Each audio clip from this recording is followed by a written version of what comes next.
We'll go ahead and call the meeting to order. Heather, do you want to do the roll call? Sure. Todd Williams. Here. Allison Gould. Here. Scott Bulwick. Here. Roger Lang. Here. Tom Duster. Here. Ken Houston is out today. Nelson Tipton. Here. Wes Lowry. Here. Kevin Bowden. Here. Francie Jaffe. Here. Jason Elkins. Here. And Heather McIntyre is here. Councilmember Martin, I don't see her yet, but Okay. we have a quorum. Great, thank you. Before we get further into the agenda, Tom actually sent an email and I think it was a great idea, and I appreciated he brought this up, is maybe allowing the new board members, Tom, Allison, Scott, to maybe just a few minutes to give kind of your background. I think that may help the existing board members, the older tenured board members, to understand kind of what your background is as we get into conversation. So I think that's a great idea. So Tom, maybe start with you if you want to. Tom Duster, newest board member. I met most of you last time and appreciated that. Thank you. I'm just a little background on myself. I'm a clinical track assistant professor, which is just I'm mostly on a teaching track down at CU Denver. So I'm in the Geography and Environmental Sciences department. My background tends to be more on the water quality side. My undergraduate degree was in like stream ecology, essentially, but my graduate degrees are both in more the kind of geochemical realm. So more contaminant, fate, and transport, and water treatment. Those were both through engineering departments, but I am not in engineering, so I'm more on the science side. Let's see. I teach at CU Denver, as I mentioned, in courses like aquatic ecology, aquatic chemistry, soil science, as well as the introductory courses in environmental science and geology. And then most of my research background is on water treatment, particularly with respect to remediation of contaminants in situ, and so that and water treatment applications, or kind of characterization of materials for water treatment applications. I was really, and then I should mention that one of the courses that I've taught most recently was on water, energy, food nexus along the Front Range, and actually that was the course where I developed, where I finally felt comfortable enough to say maybe I know enough to be on the Waterboard. So that was the course where I decided that this might be a good idea. So I'm still coming up to speed on a lot of stuff around here, of course, but as I think many of us are, right? It's never ending, I suppose. But I was really just lastly, I was really touched last time by this kind of concept of a water kind of mentor, right? Like that got brought up several times by the people that were departing the Waterboard. If I were to assign a water mentor, it would be my dad. He was geotechnical engineer for Bureau of Reclamation for 30 years, mostly building dams down on the Central Arizona project. So, but we did a lot of work, or kind of, I'm from around here, so lots of time up in the mountains and stuff around here, so lots of time, just kind of more, just casually, I guess, exploring the water systems and stuff around Colorado. So anyway, thank you for the opportunity to explain this, because I just, hopefully it's something there, it is a way in which I can help. Sure. Awesome. Well, welcome and thank you. Yeah. So I guess I was going to go down the line for the quote-unquote new board members to give a little overview of their kind of experience and history. So Allison, if you'd like to share. Yeah, well, hi everybody. I've seen y'all in person as of a month ago, so it kind of feels new. So I'm also from around here. I grew up at 95th and Isabel, where my parents still are. So this is home. Went away to undergrad, studied biology, came back to Colorado because it's Colorado, and went to law school at DU, and then I I went ahead and got my LLM right after that, focused on natural resource law. Practiced for about 9 years in private practice, actually worked with Scott some. And about a year ago, I transitioned over to the Colorado Water Trust, which is a nonprofit that basically works on water transactions for environmental purposes in Colorado and works statewide, but focused a lot, this year at least, on the Meander Basin. So that's been really interesting to learn about. And other than this, I love playing soccer with my kids, and they're great, and love to bring them up here in Longmont. Thank you. Scott? Yeah, hi, thanks Todd. Thanks for the opportunity. I am the only one, I think, I don't know Roger's background substantially, that is not a local or has grown up in Colorado. I'm an interloper, but I've been here for 25 years now. Came to Boulder County in 97 for law school. As a second career, I was in medical sales for a decade before I came and went to law school here. So I've been in Boulder County since then. I've been in Longmont since 2000. I bought a house in Old Town then. I've been here for quite a while, and I've been working at Lyons Gaddis for close to 20 years. I started practice in Boulder at a different firm and migrated up to working 4 blocks from my house, which is pretty cool. And since I've been at Lyons Gaddis, I've been in water practice. I represent mostly people and entities in Division 1, which is the South Platte Basin. So almost all my experience is here locally. Allison's talking about where she grew up. You know, the first head gate in northern Colorado is right down the road from you, right? On 95th and Boulder Valley Farms, where Lower Boulder devotes with their 1859 water, right? We represented Lower Boulder for decades.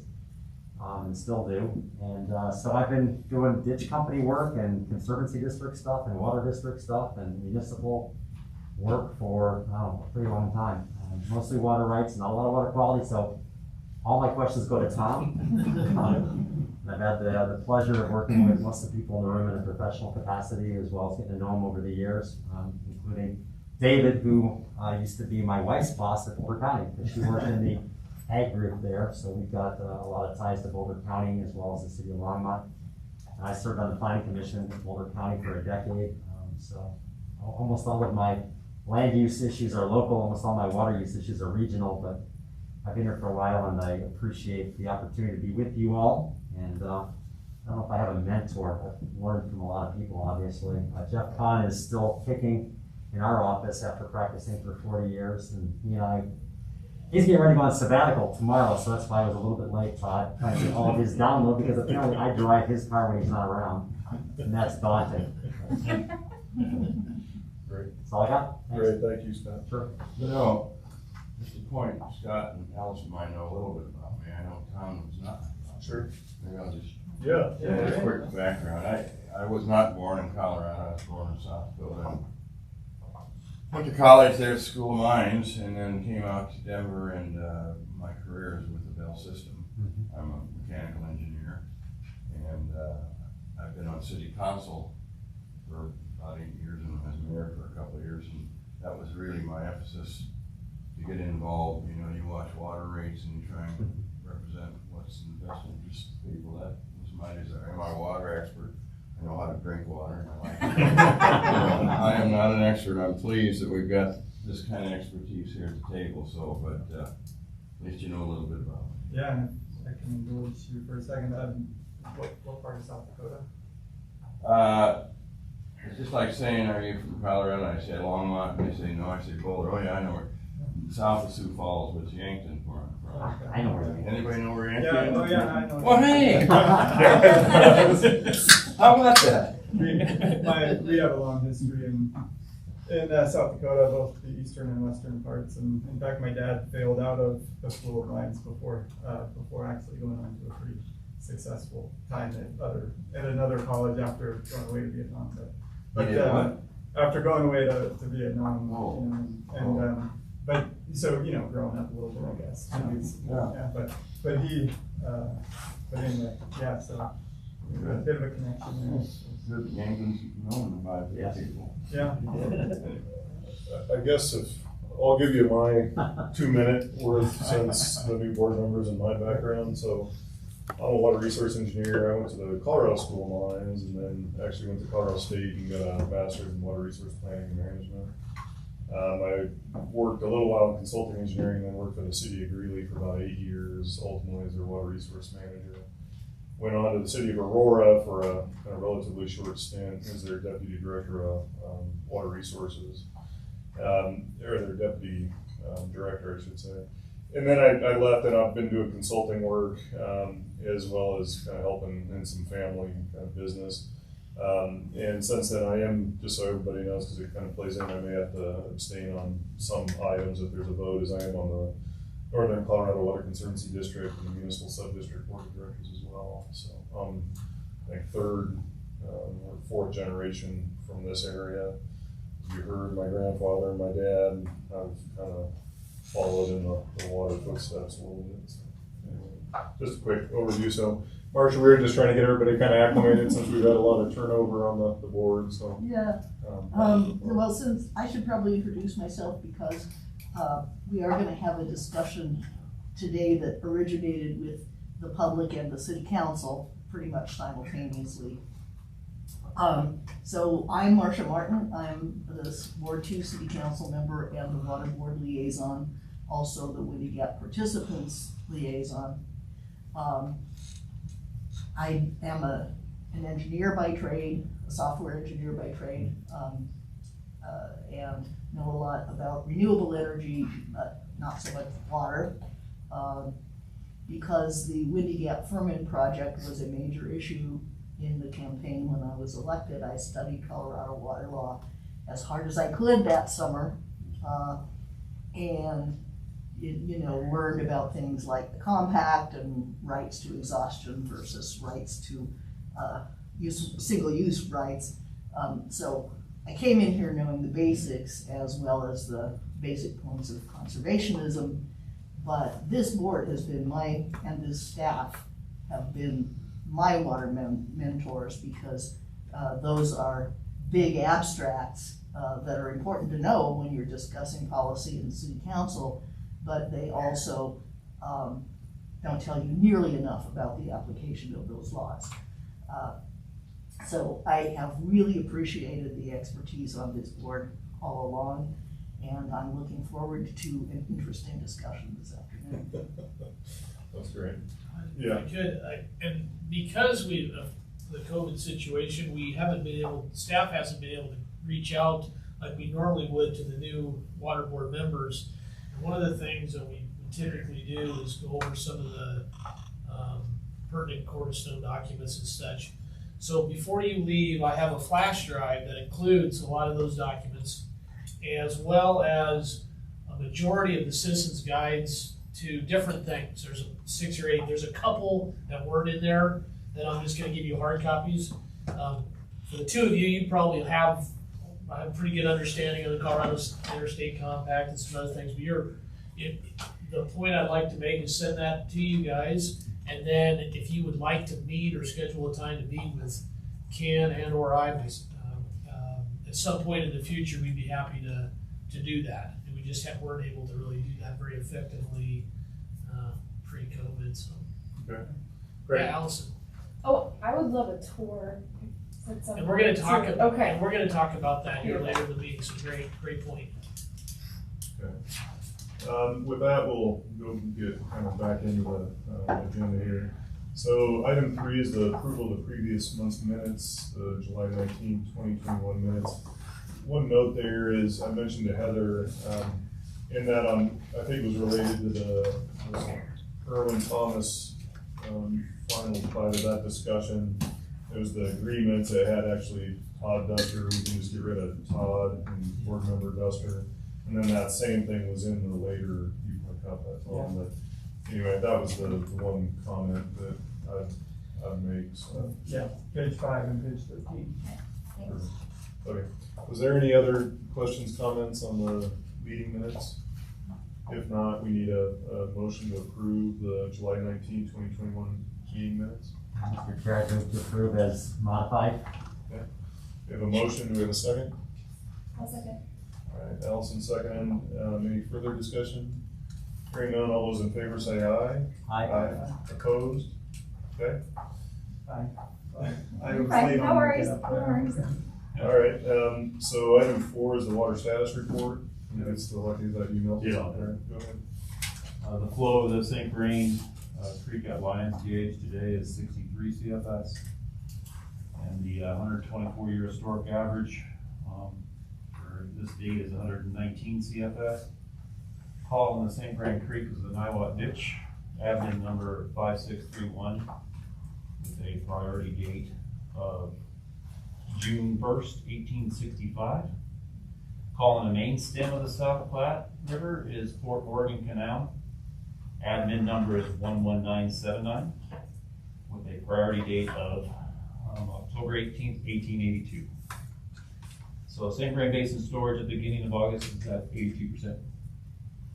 Raul Price Reservoir at Butt Rock Preserve is full, and we're releasing approximately 40 CFS. Union Reservoir is down approximately 700 acre-feet from full, and we're releasing 15 CFS. So the call is starting to get more senior, so when that happens, we start making fully consumable releases out of Union. We've gone through all that whole, that's kind of how we use our lower water rights that we store in the reservoir. Our change decrease. Any questions? Any questions for Nelson? No? All right, great, thank you. Yeah, thank you. All right, next item, Heather, do we have any public invited to be heard or special presentation? Okay. All right, keep moving. So item 6 is agenda revisions and submission of documents. Is there anything there? No stuff. Okay. All right. We just wanna note, typically in August, we do elect officers. However, we didn't get that on the agenda for this month, so we're gonna move it out to the September meeting. Yeah. Is everybody okay with that? Or apology. Okay, development activity, Wes, doesn't look like there's any for this Not one. for this month. Okay. On item 8A, which is the Erwin Thomas water supply agreement. Wes, you can handle this? I will. Before you start, Mr. Oh, Chair, yeah, if I may, I'm sorry. I apologize. Continuing from last month's theme, because our firm represents the developer, I'm gonna recuse myself from the conversation. I don't know if you want me to leave the room or if I do what I did last time, I don't, it's up to I'm you. okay with you if you're abstaining, just listening, it's a public meeting, Yeah. and you'd be able to watch it after the fact anyway, so I'm okay with that unless there's an objection. Okay? Thank you. Okay, so, what I have, what's been included in the board package is a, kind of an update to the water supply agreement for the Erwin Thomas property. So, in July, the board members reviewed and recommended council approve 2 water supply agreements for the Erwin Thomas property. The temporary agreement is still in the form recommended by Waterboard. But the longer term reclamation agreement had a minor change. This change was not in the water lease language, but rather the language pertaining to the responsibility of the parties. So the what's before you is highlighting that change for you to discuss whether or not you believe that was substantive or not, or changed your recommendation to city council. I did want to bring up to the board that originally this item was going to go in front of city council next week. That's been postponed until September 14th. So, at least at this time. Have to bear in mind, this is one element of everything that's going on with the Erwin Thomas. There's items related to Costco, there's items related to affordable housing. It's possible it may continue to be postponed, but as it relates to the water supply agreements, the only change was that which we've included in the packet. Staff didn't believe that it was still substantially in the form approved by the board, but was looking to see if the board concurred with that. If there's questions, I may be able to answer them, but the idea is that we would bring this also back to Waterboard next month to look at. The only thing, Todd, we talked about, I believe, I may have this wrong, I believe the next Waterboard monthly meeting is September 20th. And then that would be after the September 14th meeting that will go to city council. So the board's not required to take action. You've already taken action on this. It was just that there was a small change. It didn't affect the agreement, but because of the nature of everything that's going on with the Erwin Thomas agreement, we wanted to bring this piece in front of the board to have a discussion on it if you felt like you needed that. All right, I'll open it up to the board. Any Okay, this looks like some minor changes. I don't know how significant they are, such as rather than consultants retained, you're gonna have our own attorneys. I mean, are these all that? I don't see anything consequential with these.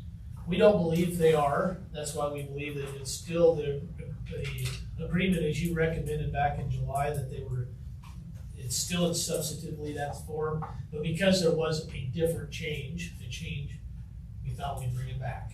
We don't believe that this affects the water lease agreement in any way, but we just wanted to be 100% transparent as we know it to be today.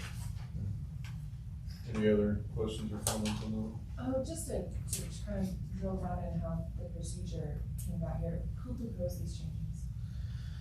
And I may be looking a little bit with David, but there's multiple parties that are involved.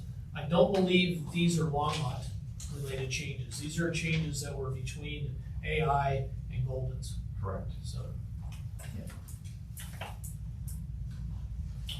Okay. One comment I've got is, I guess what I'd be curious, I'm not gonna speak directly to these changes, but the overall agreement, we have a kind of a temporary, I guess during the mining agreement, and then we have a longer term lease. The longer term lease is 20 years, and I think Longmont has the ability to not agree to an extension of that. My question is, if the intent is that's part of the permanent reclamation, wouldn't they have to go through and get an augmentation plan to ultimately offset the evaporative losses from the gravel mining if they're not lining the pit? And I don't know if that's the plan or not, but if it is, I guess my concern is we've got a 20-year agreement, yet they're gonna be going to water court, and I would assume that water court may want a permanent augmentation source. And then what is that? We have the ability to say no at that point. I guess I'm curious what the thought process was in putting that together. And I don't know if we need to if there's been somebody who's been more involved in the negotiations on how everything fits together. My concern would be if this sells to a HOA or builds homes around it, 20 years is up and we say we're not gonna extend anything, what are they gonna do? And if they're citizens of Longmont, how does that play out? I guess I'm just curious of what the whole plan is on the longer term agreement, so. Yeah, and so unfortunately, I'm not gonna be able to speak to what would happen in every, should that occur. The agreement, the long-term agreement, the 20-year term agreement is what it is. And I can understand the concern, what happens should the water court ask for something more, should they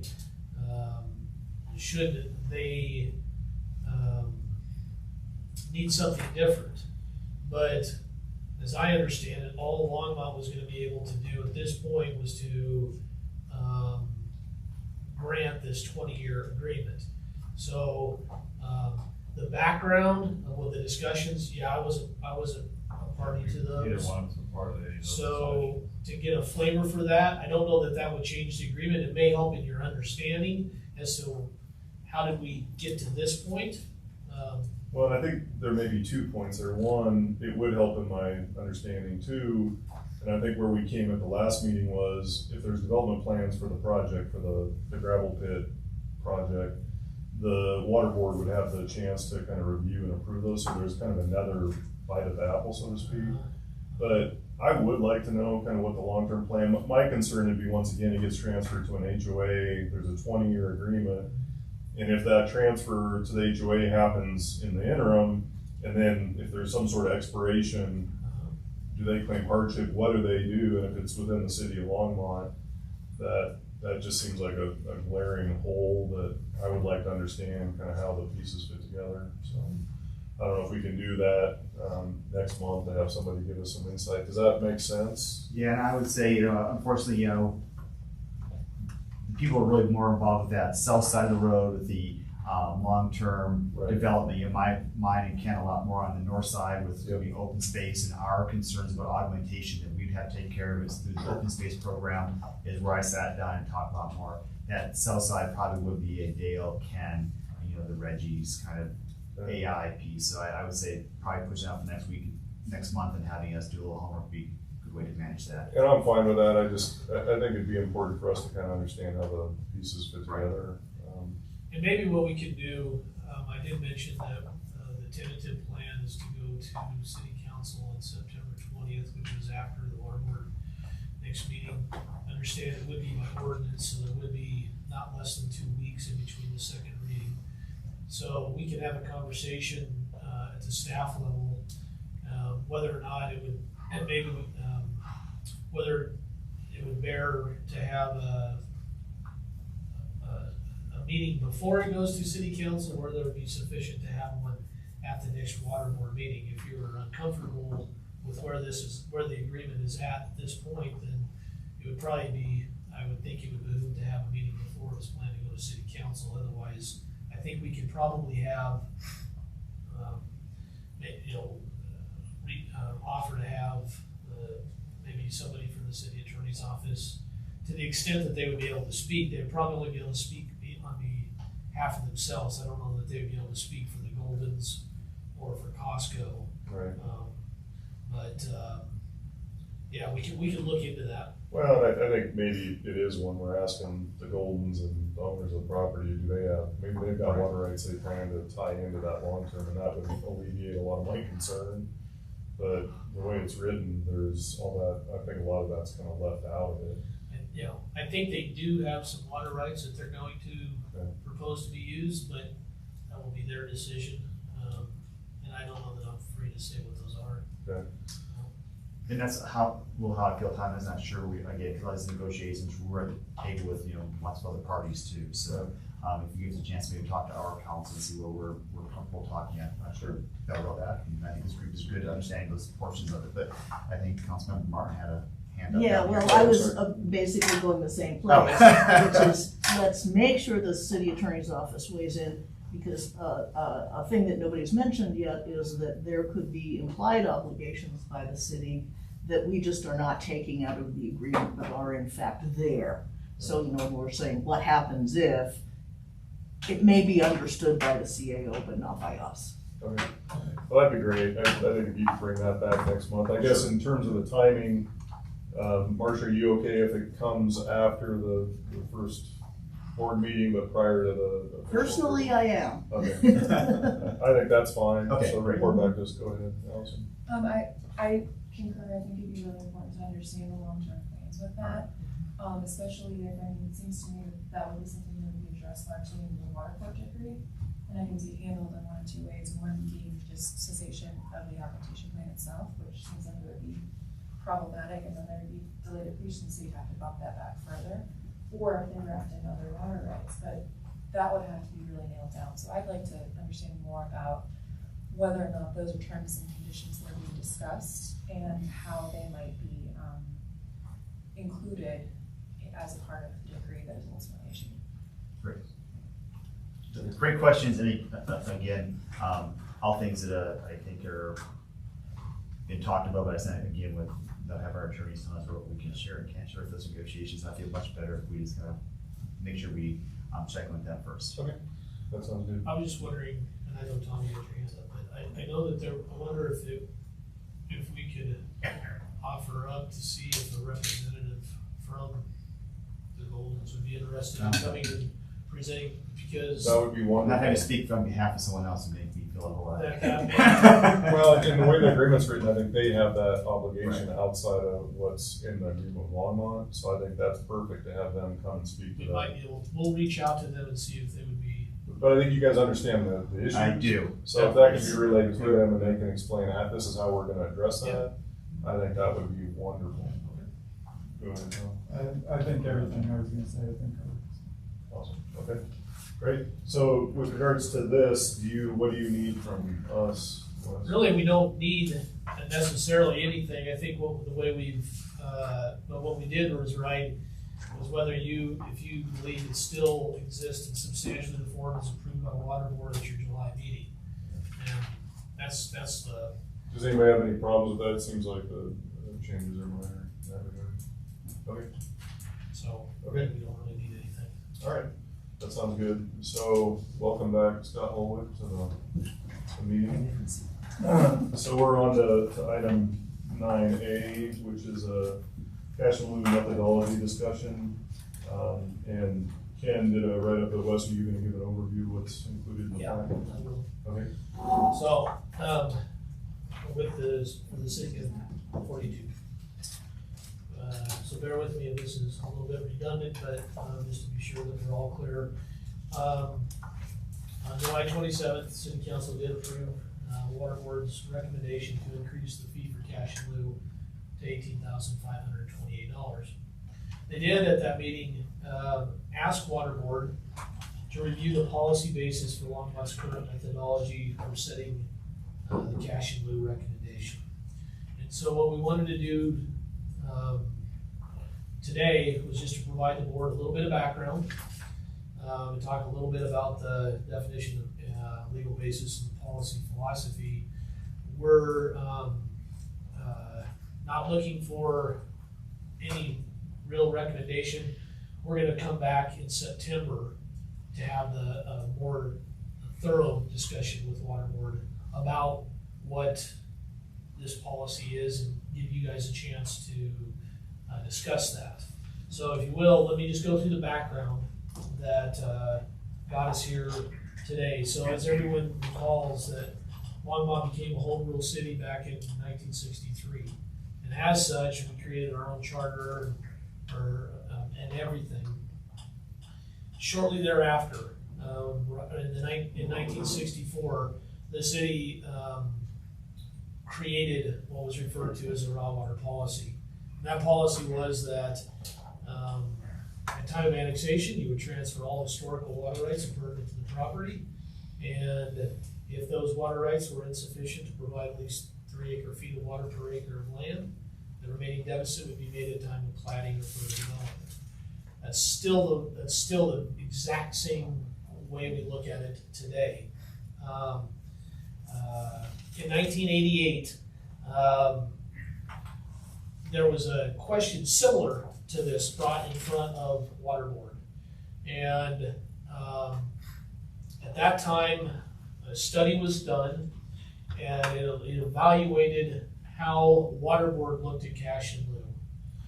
And in that report, it was determined that the marginal incremental cost pricing method would provide a sound practical means to determine cash in lieu of water rights fee. So basically, they looked at many different ways of looking at them. They boiled it down to really 3 different ways. The one that they determined was the most appropriate was the marginal incremental cost method. And so, and as it is, that's really what you're using today. We're using that same marginal incremental cost method.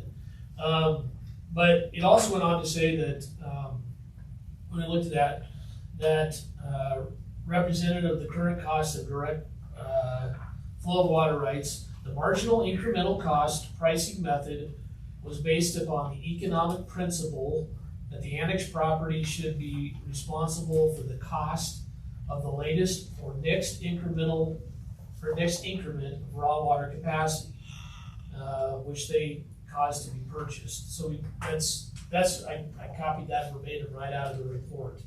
And you kind of, as I'm reading that from 1988, hopefully you can see that this could probably be pertinent to the decision that you all have made to look at windy gap firming, that we're looking at the marginal incremental cost pricing related to the next raw water capacity project. That's one that we're actively a part of, so we're continuing to follow that. Accordingly, cash in lieu of water rights fees should be designed to derive the incremental cost of raw water as may be determined by recent experience and planned future acquisition. So basically, they're looking at saying, what's our water needs going to be, and how are we going to satisfy those? And if it's through the whatever the project is, that seems to be the best way to look at it. So in 1997, the raw water policy was adopted by reference. So we've been having a policy. It's always been a policy, but we wanted to sort of formalize it, and we adopted it in the Longmont Municipal Code by reference. Then in 2004, it was codified in the municipal code. So again, trying to give, honestly, the policy just some more teeth. Because once it's in the code, it is law, not just the policy, even though we refer to it as the raw water requirement policy. In 2015, as some of you may have recalled, Waterboard took a recommendation to increase the fee for cash in lieu of water rights received. And at that time, City Council asked Waterboard to look at it consider looking at establishing that fee in a different way. At the time, there was more emphasis given to the selling price of CBT.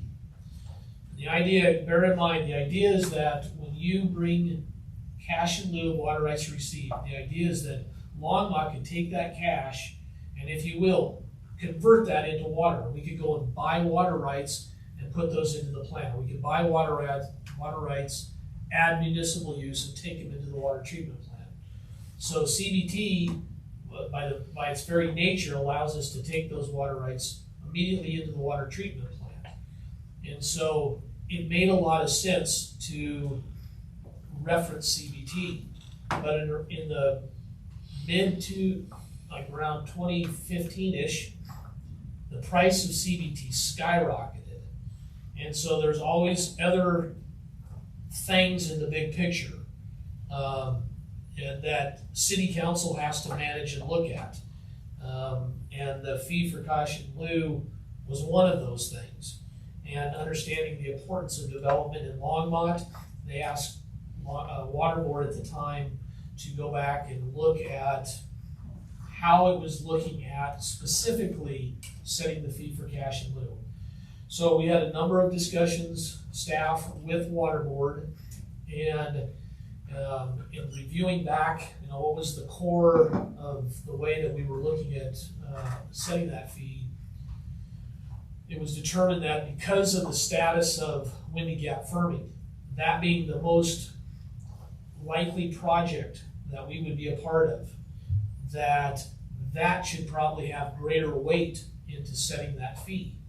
And so from that time forward, we've been looking at the cost on a per acre foot basis to be a part of the Windy Gap firming project. And so, so at any rate, if you went into the city code, the definition is that cash in lieu of water rights means cash that is to be paid to the city in lieu of dedicating non-historic water rights to the city, and cash in lieu is not acceptable for dedication in lieu of historical water rights. So the way it practically works is if you annex a piece of ground, if you have no historical water, it's okay, you satisfied the policy because you don't have anything to bring in. However, at platting or further development of the property, you still have to satisfy the full 3 acre feet per acre. So if you looked at it, each annexed property is unique. One may have 3 acre foot per acre remaining. Some may have enough historic water to satisfy all. In those cases, when they further subdivide or develop, they have no further deficits. So it really depends on a case-by-case basis. The legal basis for cash in lieu, and I'm not going to speak for the attorneys, you guys are the experts and everything, but in the Colorado revised statutes, it speaks to an impact fee, And the city's fee for cash in lieu of water rights received is that type of impact fee. So this is where we kind of have the authority to ask for cash in lieu of water rights received through the Colorado Revised Statute. So that's kind of the where we've gotten today. We have the I've included in the last paragraph the policy philosophy, and that's where I think City Council was asking kind of the board to kind of give some additional information on our policy, different options to look at it. In a way, it felt like kind of what they were asking Waterboard was to look at similar to what was done in 1988. You know, look at it from one way or another way or another way, and then give the pros and cons to those different ways.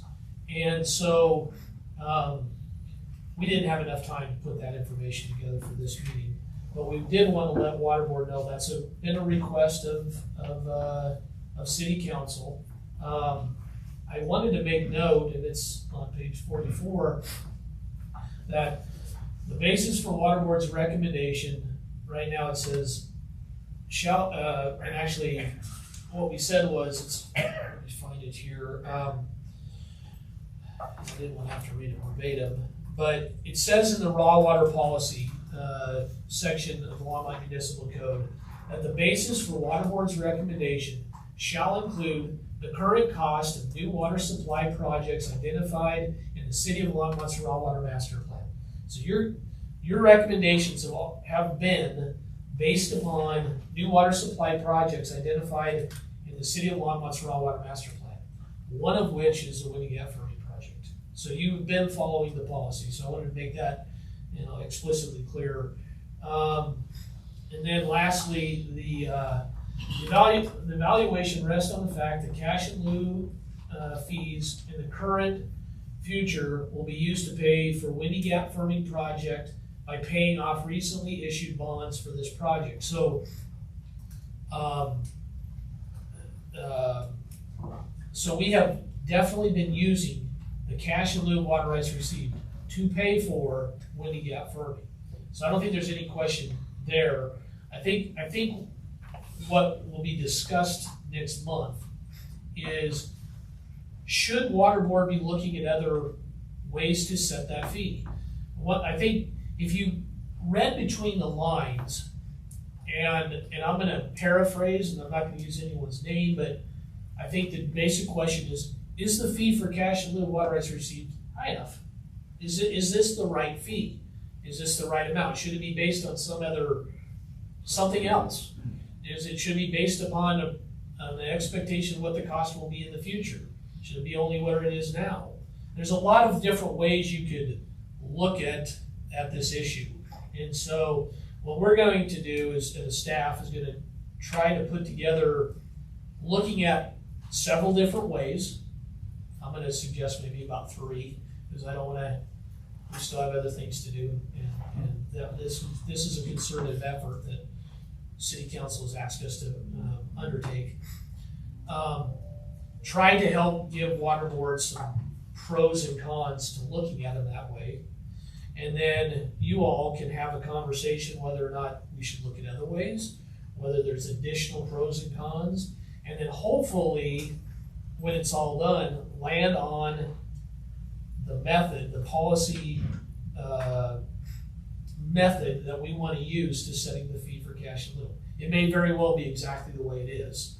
It may be something different, but I think that's what City Council is looking from Waterboard, is to kind of have that conversation and then make a recommendation to them. Yeah, I thought that maybe some context about what the public and the City Council members were thinking about, and that does include some things that were not discussed at Council too, about the way the economy of Longmont has changed since 1988. So first of all, the public just thought, hey, all these other cities around here are getting fees in lieu that are based on the cost of CBT water. Why shouldn't we? And that is a valid question. I made sure that the public or at least the engaged public and the council understood that what the staff and the Waterboard were doing was properly applying the existing policy, which I don't think anybody really realized, but that's what you were doing, and I sat through the deliberations on this board. So, I think that you did that correctly, or probably almost correctly. What I think may not be, have been taken into consideration in that deliberation was that while we've passed a lot of milestones on the Windy Gap firming project, or I should say the Chimney Hollow Reservoir project, that it's going to go forward. The dam is going to be built, and water is going to enter that reservoir, although it may not be the same proportion of Windy Gap diversion water as we thought, because the reservoir is going to be used, as you guys all know, that it's going to be used as a staging area for CDT water and all kinds of other stuff. So, it'll be for the recreation projects and stuff. There will be water in there. We may not know how much water is of it is water that we have rights to, or how firm that supply is going to be, because of things that are happening, like Lake Powell getting to be on the verge of not being able to generate electricity, and that's electricity that we use, and electricity that keeps us in line with FERC, actually, because it's part of our firm supply. So it's important. That's a thing to consider, because possibly the riskiness of the firm supply in Chimney Hollow should be rolled into the price, and it's not right now. Right now it's you assume that it's going to come. It's just a matter of where it's going to come, when it's going to come. And you also have an assumption that there's an average supply that comes from the diversion that mostly it's gonna happen a certain way, and it'll become slightly more predictable once Chimney Hollow is operational. But the risk is higher now than it used to be. So that's one thing. The other thing is that Longmont's economy has changed.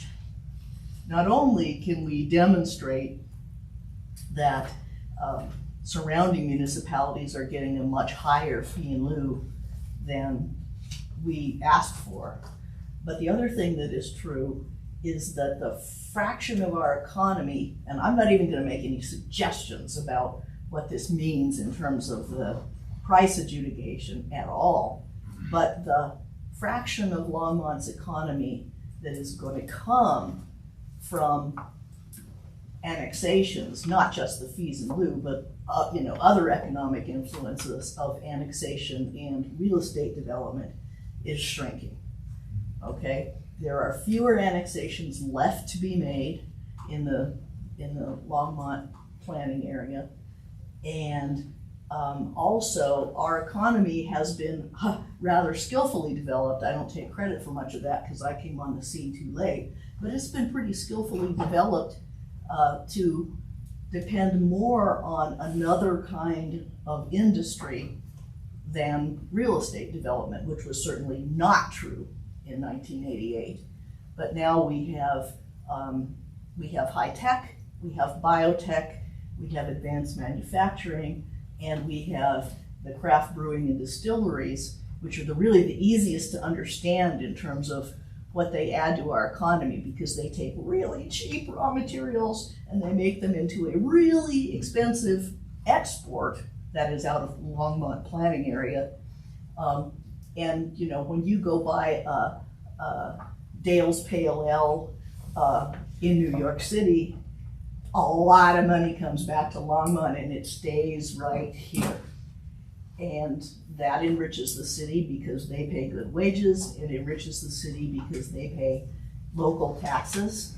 That it's fundamentally a different kind of industry than real estate development, which is kind of the other way around. You know, you buy expensive materials from outside our city, because we don't, you know, do much in the way of building materials here. And you sink that money into the ground, and while it sustains the economy and that our, you know, our workers and so on live in it, it doesn't keep pulling money into the city, you know, except by property taxes. You know, but it's not at all as big a contributor to the overall wealth of the city as those export kind of businesses that I was talking about. And that seems pretty far afield from water, but it does cause a change in the proportions to be considered.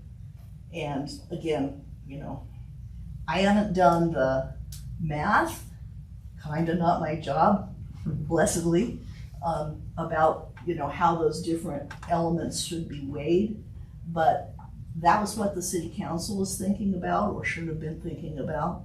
That was what the public was thinking about. Now, you gotta put some salt on what the public says, because we have some people that are, you know, water watchdogs that are just, you know, convinced that we're in the pocket of real estate development and, you know, doing underhanded deals, and don't pay any attention to that, because I know you're not.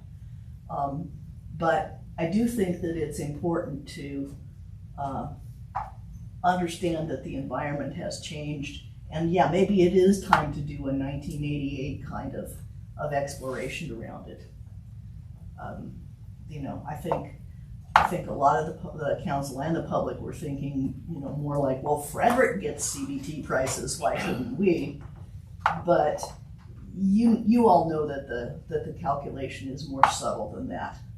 And so, you know, there it is. That's just the background I wanted to give. Thank you. I'll open it up. I've got a few comments, but if anybody else want to start, go ahead, Allison. Okay, Wes, thank you so much. That was really helpful to understand kind of the baseline and how this evolved. To repeat back to kind of what I heard you say is the idea is to find a way to say you're going to need X amount of water. If you can't come up with X amount of water, you're going to pay for the difference. And then I want to make it, you started a good point. So when you get to the point of platting or further subdividing your property, you're not required to pay cash in lieu. You have the option of paying cash in lieu if you choose not to bring other acceptable non-historical water rights. So let's say you annexed a piece of property and you had a certain amount of direct flow water rights that were capable of satisfying all the direct flow components. So you have 3 acre-foot per acre, 2 of which is direct flow, 1 is storage. So let's presume you had an annexed piece of property that was able to satisfy all the direct flow, but they did not have any storage water on their property. That's not uncommon on a property that has senior water rights. So in that case, you have 1 acre-foot per acre of storage deficit remaining. Okay. When the applicant comes to Longmont and asks and needs to realize satisfaction of that remaining 1 acre-foot per acre, they can choose either to go out and purchase acceptable non-historical water rights and transfer those, or they can pay cash in lieu, or a combination of both. Right. So it's certainly possible, and currently, the way the raw water policy is set up is for a property to fully satisfy their deficits without paying cash in lieu. What's not available to them is to develop or further subdivide the property without satisfying at least 3 acre-feet per acre. So I think that might be a distinction, because there might be other.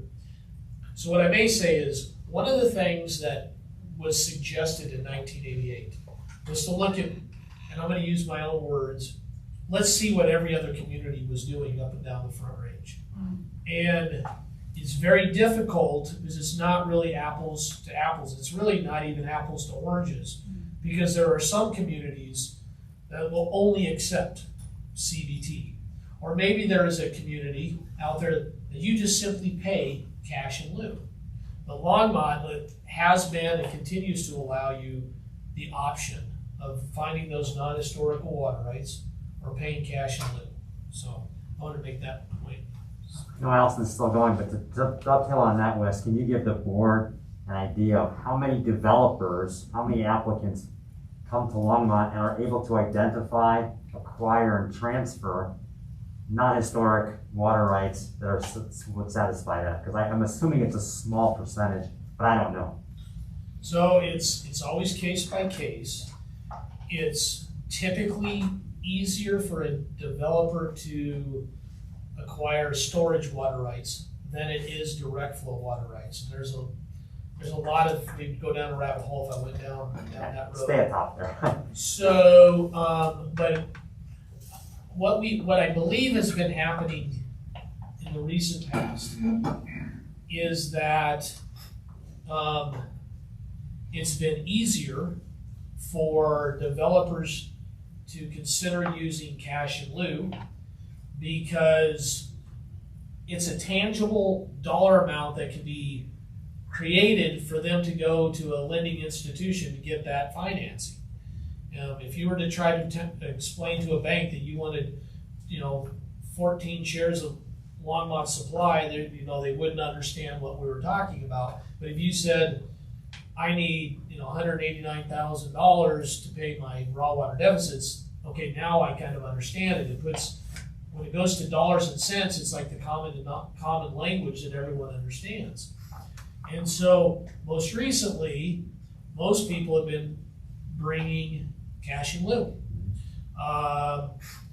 There has been some developments, though, that have understood that typically a developer can save money by doing non-historical water rights. That's why they do it. It takes a lot more work, but if you put in that work, it's possible to save money.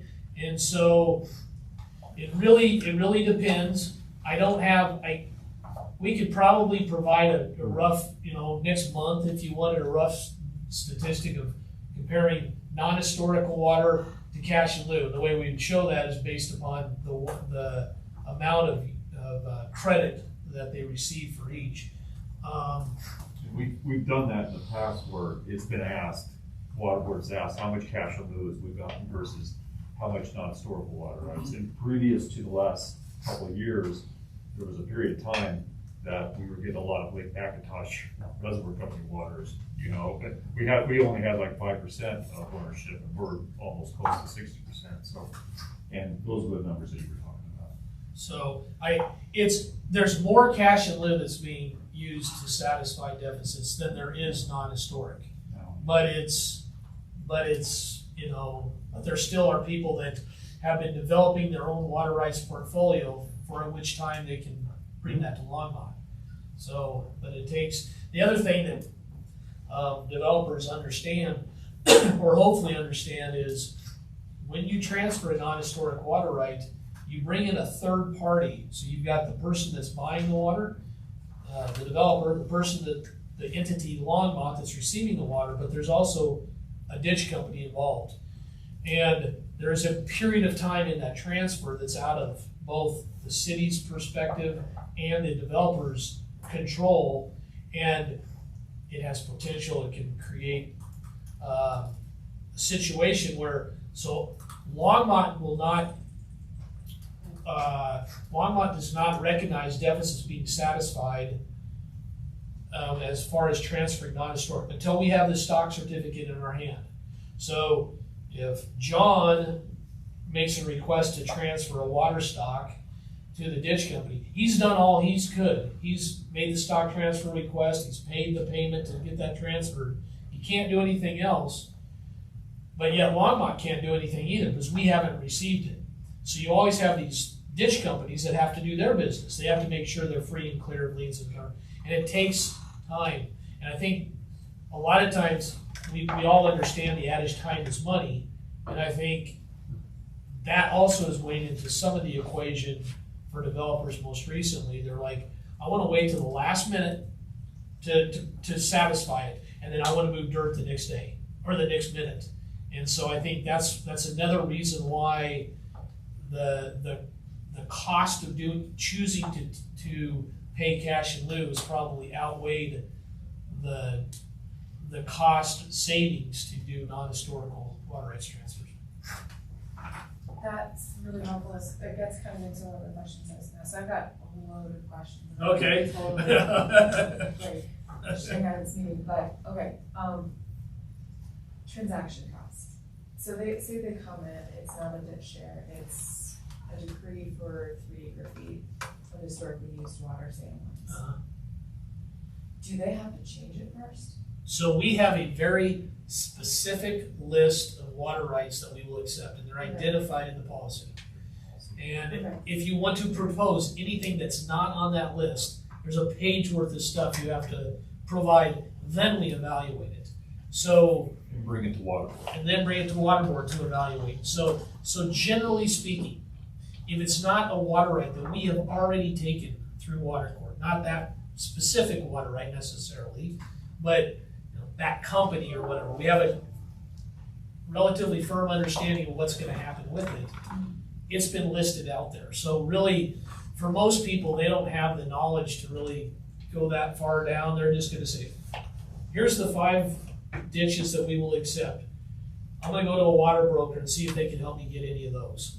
And then even if they do identify one of those, there's still conditions that they have to satisfy, like you can't dry up land.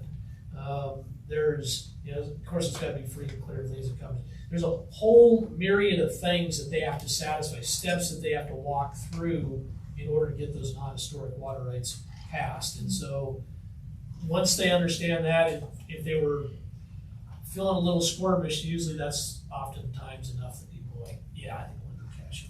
So where's the HCU analysis in there? Where's the what? The HCU analysis. Historic consumptive use associated with. So, yeah, okay, so. Paper water, but where's the wet water? How do you know? Where's the certain? So we base the credit that's given on a per share or per unit basis is based upon the average irrigation headgate diversion. So we've looked at from, looks like you guys want to join, yeah, am I missing? Well, let me mention one thing. If I understand right, when Longmont changed all these ones that are on their accepted list, they actually Okay. allowed future dedication of and potential change under the same conditions that were in the Yeah, previous decree. yeah, that's right. So the point is it's really well established. I mean, where you may be going, which my mind goes to immediately too, is, hey, you gotta do a new change case. What are you gonna get when you do the sausage making? What is the sausage look at the end? Longmont knows that, because the way they did their court case, they set it up as they could get dedication of future shares, and they already knew what that HCU, they knew what the yield within their system was, so they feel real confident in terms of the yield that they're given on a per acre foot basis for the supplies that can be dedicated. So or the ones that are on that list. Yeah, Yes. that's exactly, the ones that are on that list is what we already, majority of them that we take. And they list the credit that you would receive, depending on whether it's going to direct flow or storage. Right. So it's. Based on those previous Change. water court cases that we've already taken. Right, so to follow that kind of to this logical conclusion, would it make sense that the cash and would be based on valuation of those shares and the yield from those shares? In that they would be, I mean, given that they are apparently interchangeable as far as Longmont's considerations, would it make sense to have a valuation done on those? And So, let that be. You know, decided? valuation of the shares being proposed to be transferred? The water that is available from those shares, like the priority, how much do you? Yeah, I don't know, I'm trying to think, I'm just trying to think logic, I'm not sure exactly how we would know what it would be for those shares without first taking it through. It feels like, I feel like I'm like an apple or a horse in front of the cart, so what we're basing it on is prior change cases with the assumption that we would receive that same, Similar. that there's at least similar, yield from those water rights. But to what we would get on those, I mean, obviously that could take 10 or 20 years to get through water court. And, I mean, we do have there are some water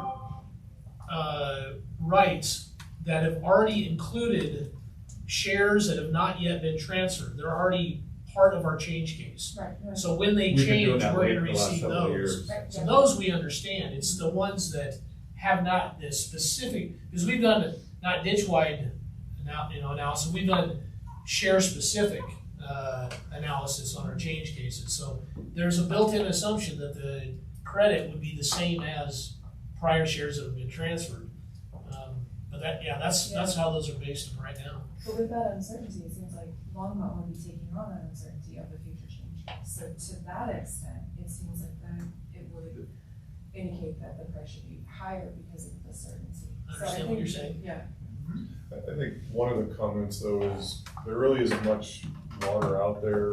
That Macintosh is probably the one that's been coming in. There's not other supplies out there. I think the other thing, as I understood it, and it's a policy within, when you see the long list of Longmont policies, one of the policies they've had is not trying to go out and buy water and dry up agriculture outside the city limits. Yeah. So if you follow that to an end, it's kind of like, well, okay, everything within the city is going to come in. It's going to come in through annexation and be dedicated for direct flow and storage, meet those requirements.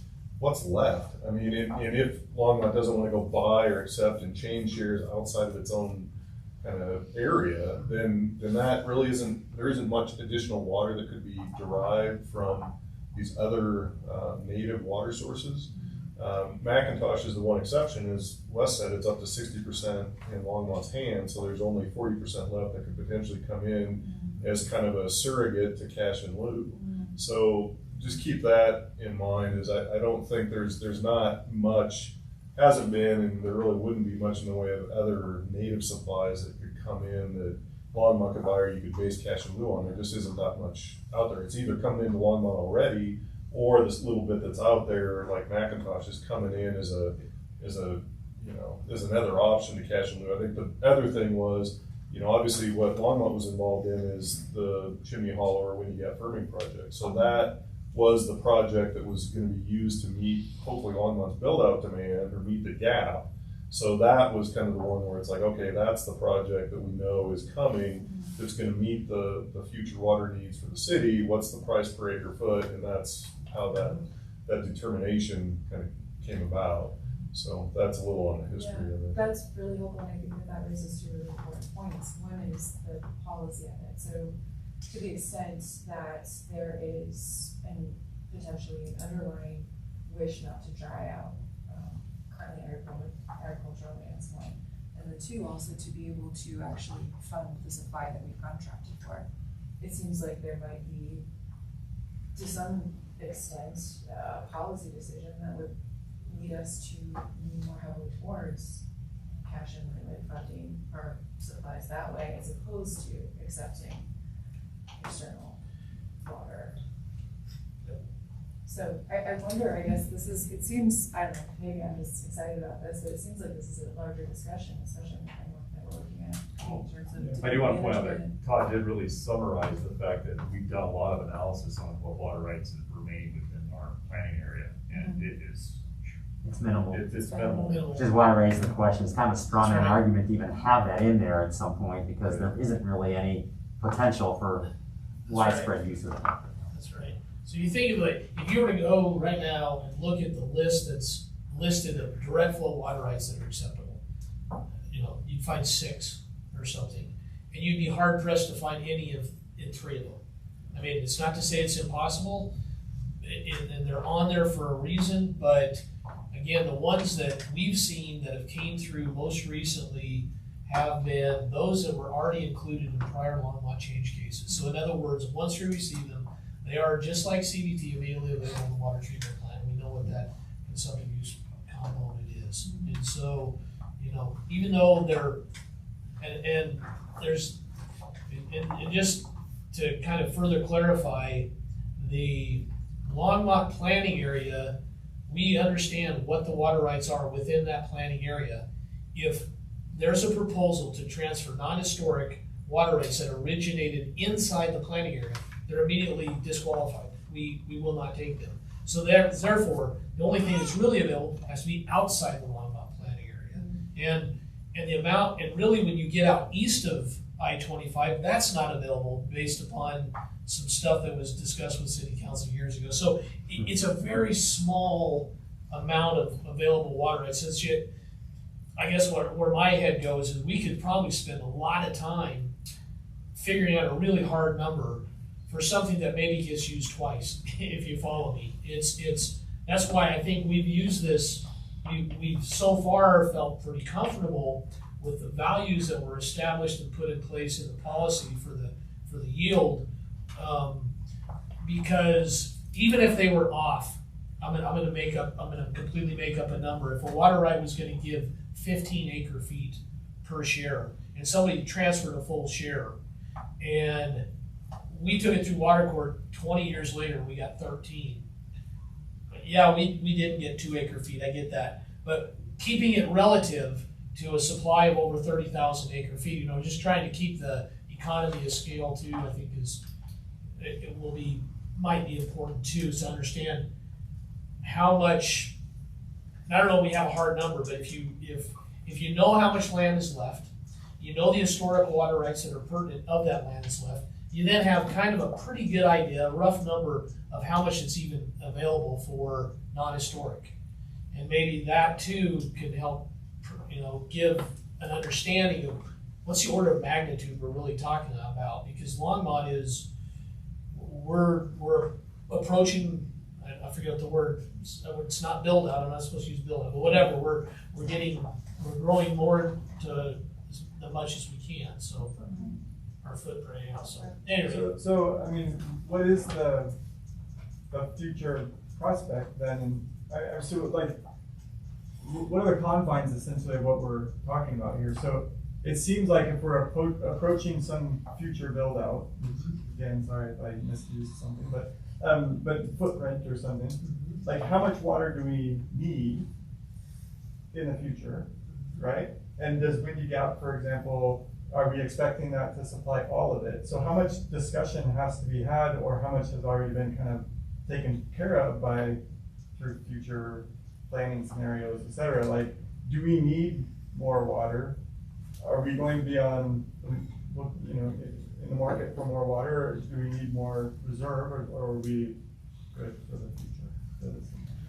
I mean, you've got some really good questions that really goes into overall everything that we and Waterboard together have been looking at. The water supply, our total water supply needs at build out, both treated and untreated,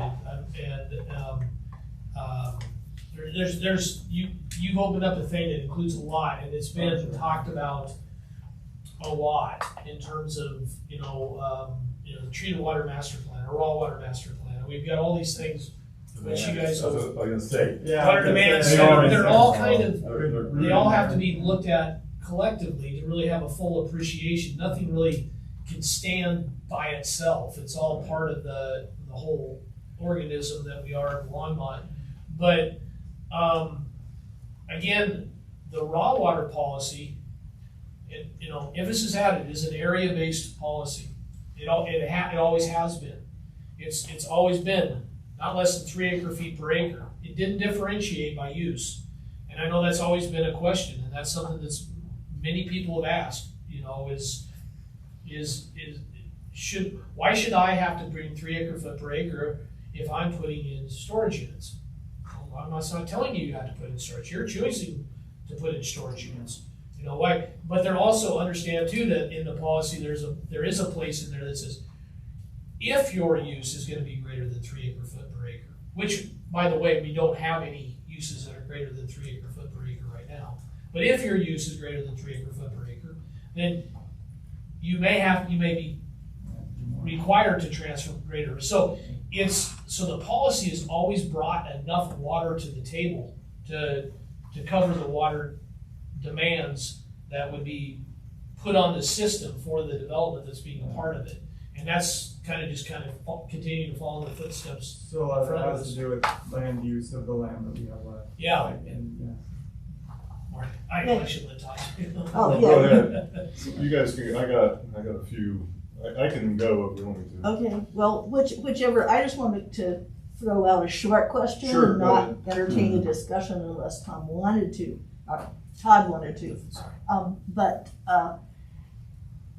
Probably on that stick is a graph that shows that that Longmont's water consumption has been not following the growth of the population, but following a trajectory that is inverse to the growth of the population. And I myself just took advantages from the sustainability office for 2 offers. I had them come and check out my sprinkler system and see how we could reduce the flow. And then I signed up to have my sod removed gratis so that I could xeriscape more cheaply without breaking my back. And so, you know, those are things that we're doing, and that maybe, you know, Waterboard and sustainability ought to collaborate. I don't know how much you collaborate now, but that sets expectations, and it seems like there should be common knowledge about what is available to us. Because we could dry ourselves out to the extent that Arizona's cities have, you know, by paying people to xeriscape or paying people to put rocks in and xeroscape. So just want to have that in everybody's mind as you start figuring out the cost and the probability of being able to obtain water. Well, one of the, I guess as I was looking at this, so the methodology we have on cash in lieu, you know, this next increment, when you got permitting was the project that you know, was gonna be that next increment. So as we heard last week at the Chimney Hollow groundbreaking, that was 21 years of permitting, and Marcia alluded to it. You know, there was modeling that was done as part of the Windy Gap firming project that tried to come up with storage to yield ratios. And that 18,528 per acre foot is a firm yield number based on a storage to yield ratio of Windy Gap, Chimney Hollow storage, based on how much Windy Gap units Longmont has, and then the hydrology and how much we can put into storage. You kind of alluded to that, Marcia. Mm-hmm. I guess the point and what you were kind of alluding to, which I agree with, is I think things have potentially changed. You know, I mean, obviously climate change, and maybe what the modeling that was done quite a while ago, I don't know if that storage to yield ratio is exactly right. That doesn't mean, and I know some people may take that as, oh, that there's no value. In my mind, it actually maybe makes the storage more valuable, even though the you know, storage to yield ratio may be higher and the cost per acre foot may be higher. I guess where my mind goes is, does Longmont try to kind of dig into that a little bit more and say, you know, is there, you know, do we do a safety factor, so to speak, in the interim, and then try to do some additional analysis to where we can, and I know there's been a lot of analysis on the Colorado River in terms of what that may mean in terms of future operations and yields. But is it one where you put a, you know, kind of a quote unquote safety factor of 20-30% on that value in the meantime while you're trying to discern or get to the bottom of what that storage to yield ratio really is today compared to what it was in the context of the modeling that was done, what, maybe 15 years ago? That makes sense to me, because I think, once again, we're still trying to tie it to what's that next increment of yield being brought to the system, number one. Number two, I think we're being kind of honest with ourselves in terms of, hey, yeah, things have potentially changed. You know, in terms of the temperatures, the city of Fort Collins did a pretty elaborate analysis of the CBT project yields because they were looking at it in the context of their drought protection. So they did an evaluation of the Colorado River Basin and CBT yields. Maybe something could be utilized in the context of that. But, and I know that would take time and some analysis, but I guess that's where my mind goes of, I get the kind of maybe wanting to raise that.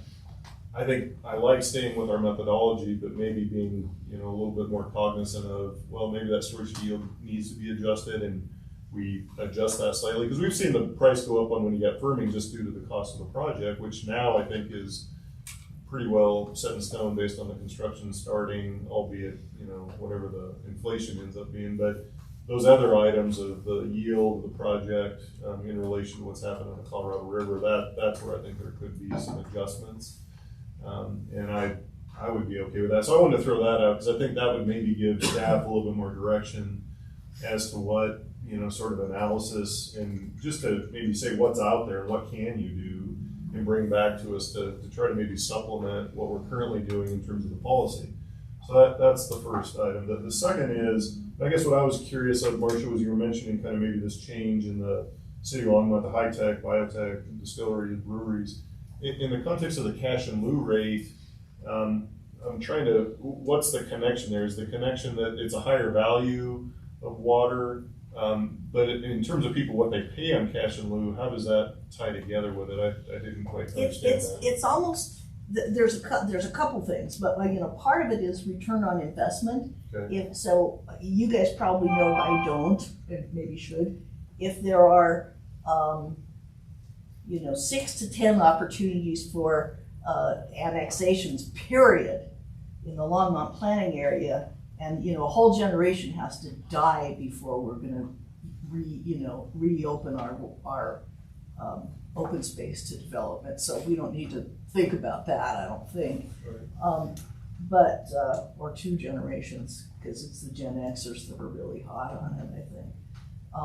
But so anyway, if it's really 6 to 10 annexations, depending on the size of the bites, then a crude approximation should be good enough for this. You don't want to spend a year evaluating it, and that is part of it.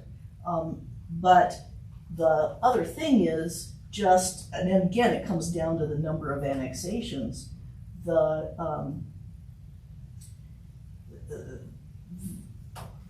How much water you use is going to it's based on residential development, and our population isn't going to be tied so much to annexation in terms of residential development, because we're going to have to move to high density infill, and the water use equation then changes, right? Less lawn, more showers, that kind of thing. So I guess that's what I was trying to say. Longmont will be probably richer because the kind of industry we have brings money in and leaves it here much more. But its water use pattern is different. And I'm kind of missing my own point here. There is another one. Maybe I'll have to jump back in. Sure. Sorry, it's complicated. No, I get it. Go ahead. Just a couple quick questions. I take it that our cash and lieu price is lower than almost any other community.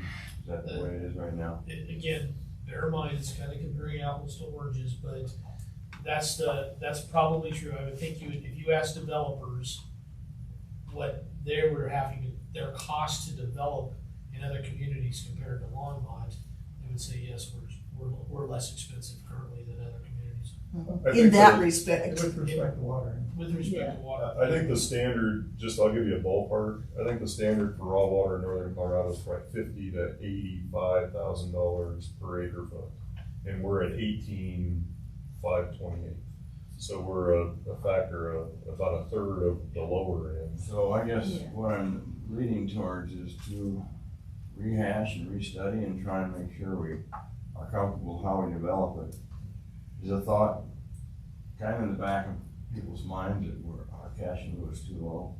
Yes. I mean, Way too potentially. I don't know any other way you come out of this thing if everybody else is 40, 50. I mean, what's wrong with our cash and lieu? I mean, that's the thought that kind of. I think that's why they came back to the council was asking about the philosophy. How do we come up? Yeah. How do we derive our cash and lieu value? Yeah. We come up with the cash and lieu following our current philosophy, and it's by doing that it naturally creates a situation where we're less than other communities. Yeah. Well, And Todd, I'm sorry. Did you go catch ahead. your thought? I did. Don't lose it. Yeah, don't lose. So the other thing was that in 1988, Longmont's economy, we were a poor city, right? And Longmont's economy really hung on encouraging that development. So we didn't want cash and lieu to be a barrier, and that was part of the thinking. Whether no matter how you justify it, that had to be part of the thinking. And the reason I brought up that Longmont's wealth doesn't depend on that model anymore nearly so much. I mean, some it does, But infill development doesn't bring water rights in because they're already here. Right. So we're only looking at a small number of annexations. So the thing to look at is, well, how much money would the cash in lieu fee, how important would those small number of annexations be? Because in compared to the other revenue coming in to the water fund and into the city in general. So, you need to figure out the proportionality there, and that was my other point. But we're not trying to redesign to survive, I mean. Yeah. But the last thing, and maybe you mentioned it, all cash in lieu monies, are they going to pay down Windy Gap? Is that what we're doing with that? They're eligible to, and I believe the lion's share of what we've received so far has been or Is will allocated be. I mean, is that our plan that Yes. cash in lieu money goes to Windy Yes. Gap? Yes. I never knew where the money went, so that's why. Yeah, it's been building for that purpose, and then I think I believe the city just got a pretty big check not too long ago for the bonds, and so we're realizing pay those bonds back. There is a small amount that goes toward the water conservation. I didn't hear. There is a part of the water conservation budget is about. A small percentage. A small. Cash in lieu goes to that, you said? Water conservation. Yes. Okay, all right. Why don't we go Tom and then Allison if you want. So to that same point then, does that 18,000, I wasn't here for the June discussion, I think it was in June when you guys fixed the cash in lieu amount. That amount is basically fixed to the paying down, so how, I don't wanna rehash things that everybody else knows, so in like 2 sentences, can you fill me in on like those discussions in like June, I believe it was, where that 18,500 or whatever is arrived at? So basically, it was derived at at that time, what it was gonna cost Longmont on a per acre foot basis to be a part of the Windy Gap firming project. So it's been increasing as time went on, specifically for Windy Gap firming. And that's the latest cost estimate. Because, okay, yeah, great, and so because there's cost overruns on Windy Gap, right? But presumably, right, once they've begun building it, of course, there'll continue to be cost overruns, et cetera, but like the bonds are issued, for example, and so we have a fixed amount that we're paying on bonds every quarter or however you do it, and so we also, not just a lower amount, but we have kind of a steadier or kind of if some other communities cash in lieu is fixed to CBT, right? And that's, I mean, we know what has happened with that in the last 4 or 5 years or so. Yeah.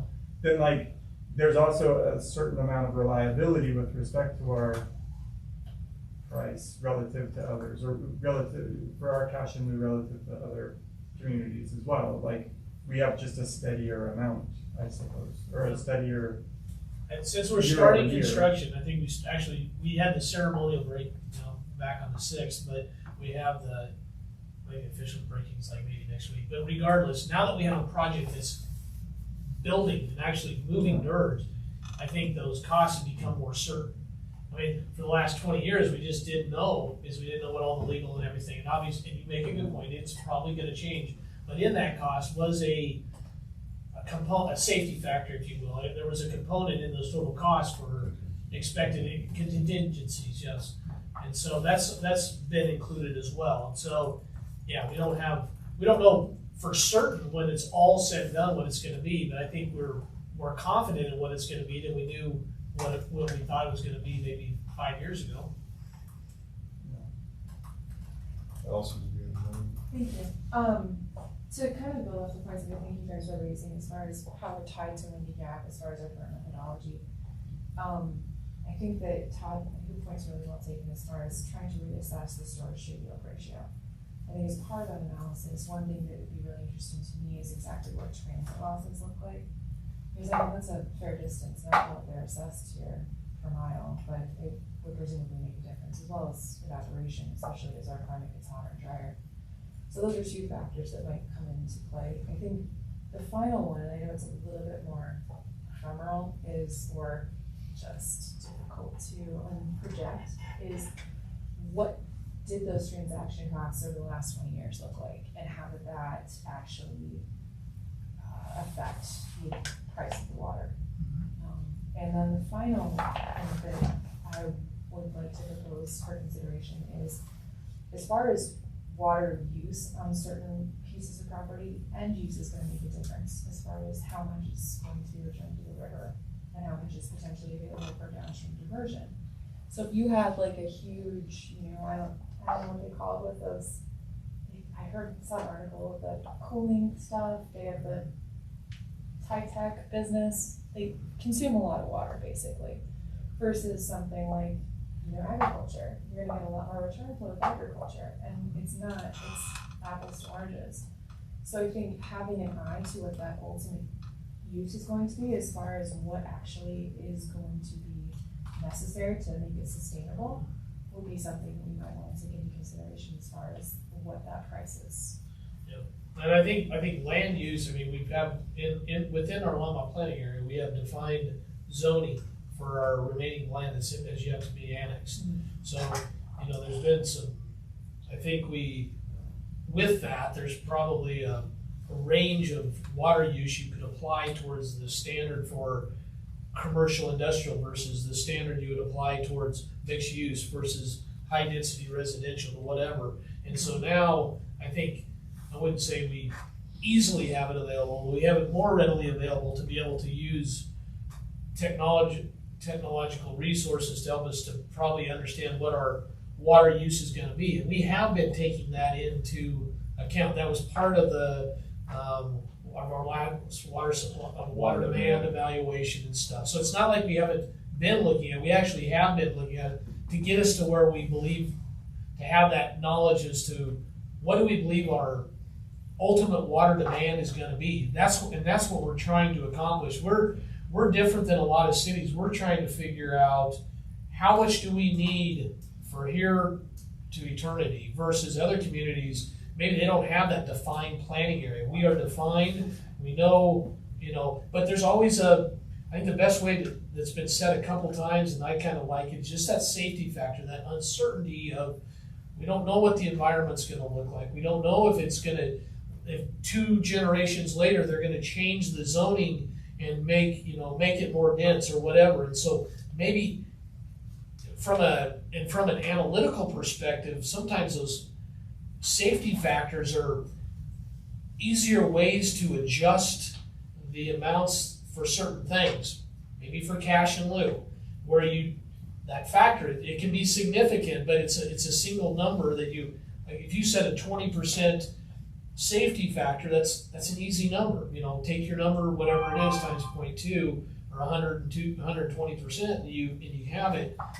That, in my mind, since I'm working in a lot of the weeds of it, it's hard sometimes to pull back out. And so with Marcia and City Council, they're always trying to look at the higher level, and they have a lot of other things to look at. But I think as we have this conversation, there's lots of little things we can look at, and each one of them probably has some kind, it's like a balloon, they probably have some kind of impact, but maybe as we're just having our conversation, everybody's mind's just kind of thinking about it, because we're not making a decision here today. Maybe the concept of a safety factor, and maybe there's a better word than safety factor, but maybe that is a way to respect council, everybody's concern that, is what we have out there for cash in lieu sufficient, if you're kind of following me. So I don't want to say that that's what you should do, but I'm trying to keep it simple, because if every single quarter we have to go through an exhaustive analysis, it's going to be tough. It's already sort of tough. And so I'm sort of, as we talk about it, if we can come up with a matrix. Obviously all that council asked us was to talk about the philosophy. They weren't asking us necessarily to change it. They wanted to understand, why are you doing it the way that you're doing it? But I think it's certainly possible we can kind of read through that, as to why did they even ask that question. And so One question I've got, so you guys did the GIS analysis as part of it, and this, Tom, was kind of your question of comparing supply and demand. So there's a GIS analysis where they looked at land use, they looked at water supplies on the property. Did you guys come up with, and maybe this is to March's point of, there's only a few annexations left, there's already some that have been annexed, may not have adequate raw water currently. I guess what I'm wondering is trying to get, do you guys have the capability of looking at it, of saying, have you overlaid the water rights to say how much is out there that could be coming in the context of cash and wood? And I guess I'm trying to frame it in I like where you're going, Marcia, because it's like, okay, then we at least have some idea, and council does. How much are we talking about here? So do you guys have that piece So of it? we did the several times through the years, we've done that water rights evaluation. What's the term? That's not built out anymore. Yeah, I don't know what the new term is either. So, but anyway, so we went ahead and took a look at the water rights, what was annexed, and then I took a generic deficit. Okay. So I would apply those to that acreage. That was just a rough shot, because whenever when you go to annexation, it starts, you got road, right away. It was just the whole You gotta piece. net it out, right? Yeah, so we took the big picture and came up with an overall, if you did cash and lieu, we did the deficit, say like it came up with, I don't know off the top of my head, but say a number. It was 100 acre feet, we times it by the current cash and lieu and said the value would be this. Okay. Well, I think knowing what we think maybe that acre foot, deficit that would be Yeah, we did that a couple of potentially years cash ago. and loop may help also, Allison, to your point of the Macintosh shares or the native supplies, how much could be met with that. So then we get some context of what are we really talking about here in terms of the number of acre feet. And that was broken up in all areas through within the planning area. Okay. And we came up by areas, and then I just combined it all together, all those areas. I think that'd be helpful to just have that as a point of discussion next month when we're really talking about this. Yeah, I should probably say, which I should have at the beginning, thanks to Wes's history, I have a better way of quantifying this. Right. The council explicitly asked for a policy review as opposed to a value review. So we're talking, this was done in 1988, now we need to do it again. We're not saying we'll have to do it in every quarter from now on. We're saying maybe in 10 years when we know more about the climate, we'll have to do it again. Right. Only we won't have any cash in lieu anymore. But what's that philosophy is what I'm Yes. hearing is the big picture. Okay. Well, I guess, part of today was try to get some feedback for you guys, so hopefully next month we can bring some more information back to the water board that we can have, further discussion with some of the pieces, amount of acre feet that would maybe be subject to cash and loop coming up. I don't know if you can, my idea of the safety factor, what do we think? There may be variability, and I know that's this is a big question. Quantify our variability, yes. So what I've usually done with this, I usually try to go back to either information or documents that we've talked about in the past. So don't be surprised if what we do is we pull, there's some of these questions that you've asked for, I think we might have brought to council or to Waterboard, but it was Waterboard before you guys were on board. So I think we're gonna be able to pull at least, and I even put in my note, it may be a little bit crude, and we can't, when we bring it back, don't expect it to be within the dollar or within the acre foot, but I think we can put it relative to what's left and how much is left to be done, so you can kind of keep that in context. Sure. So the effort that I was talking about was done as part of our latest water demand evaluation. And that's what we will pull up, and I'll bring that value that I believe I outlined it in there. Okay. And explained what the total estimate is. Okay.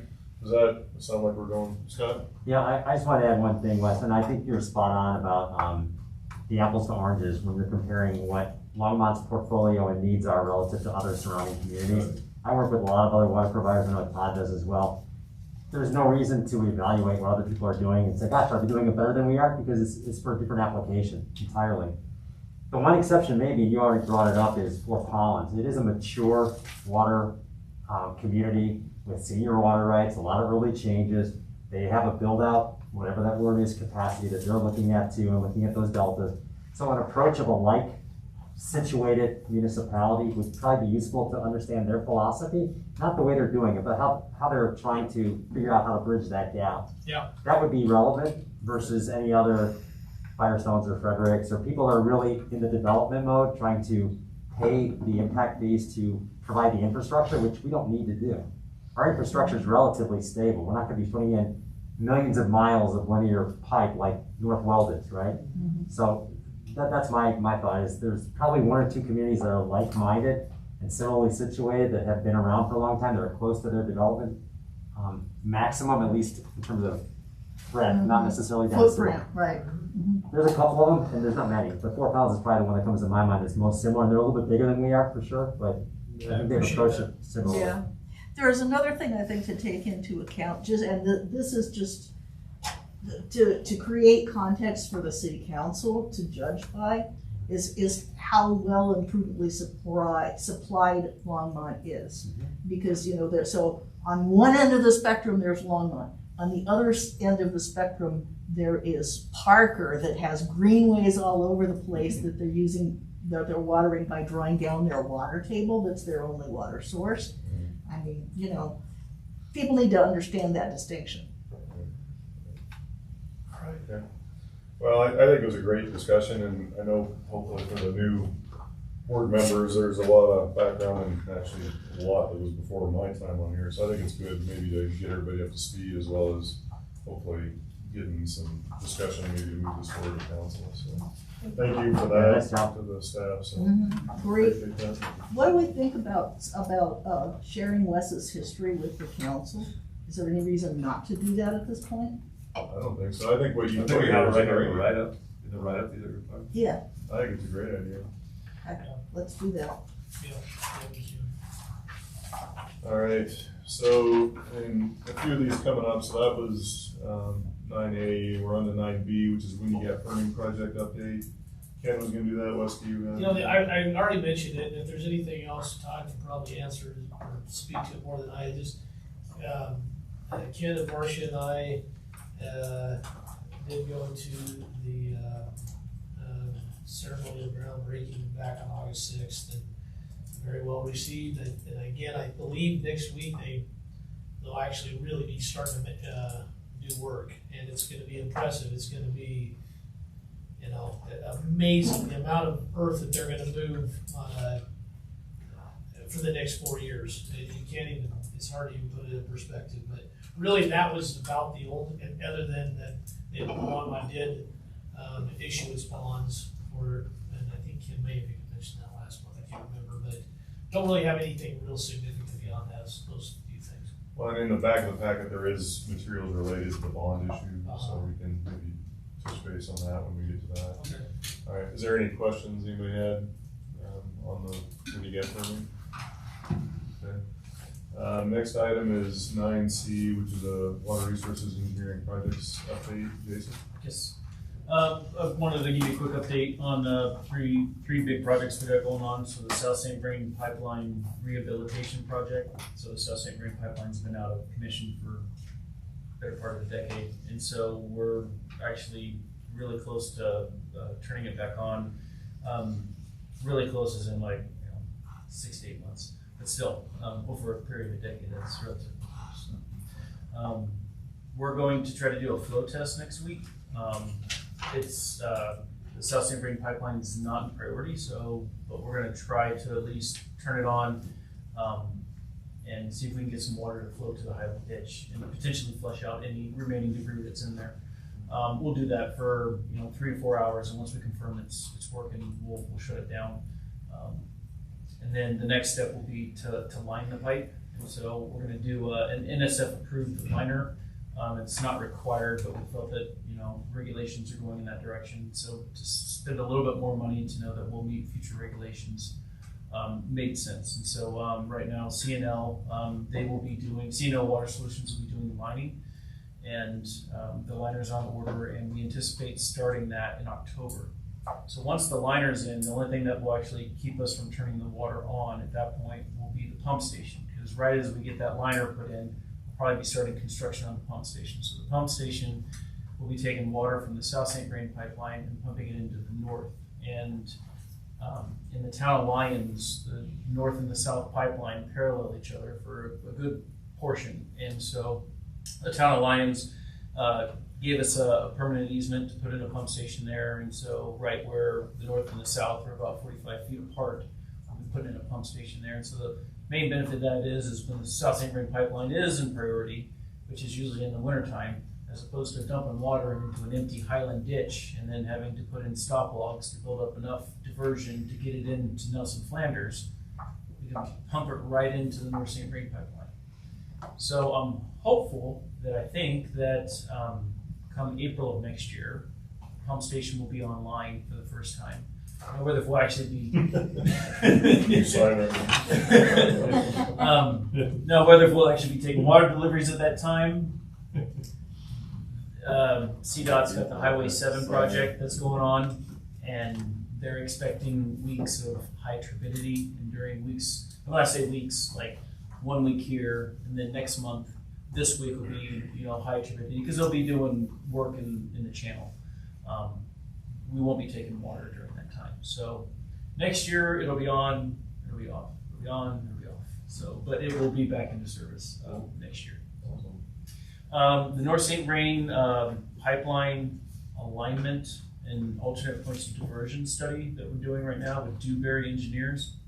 So as many of you know, the upper north line from Longmont Dam down to the North Pond, we're looking at trying to somehow preserve that, extend the life of that. It's very old, it's in very hard to reach locations, and there's a lot of geohazards, rocks and trees and stuff, areas where it's been washed out and the pipe's just hanging, So we're looking at possibly realigning the pipe. We're looking at a couple alternate points of diversion, maybe another pump station down by the North Pond. The Lyons old intake structure that's in the North St. Vrain just off of Highway 36. Having said that, there's going to be probably almost a dozen different options we're going to look at, and I suspect that what staff ends up presenting to the board will be a hybrid of let's take option 2A and let's take option 6 and let's look at option 11 and see if we can't combine that into some sort of hybrid. Reason being is while the upper north line is really hard to get to, it's out of the way of people, hazards, it survived the flood. The moment you look at taking a diversion anywhere else and routing it somewhere else, you opened it up to vulnerabilities and stuff, and kind of like what we saw a few months back with that spill on Highway 36. And then the north line through Apple Valley Road in the town of Lyons, it crossed the creek prior to the flood in 3 different locations, and then after the flood, it was crossing in 5 different locations. So having a pipeline running adjacent to a creek isn't all that great. So that's why the upper north line, which is on the side of the cliff, is actually very valuable to have. And so you had mentioned wanting to do a water tour. When we get closer to presenting to the board our study, I would love to take you guys on the hike for the upper north. It's about a 3.5-hour hike. It's fairly easy.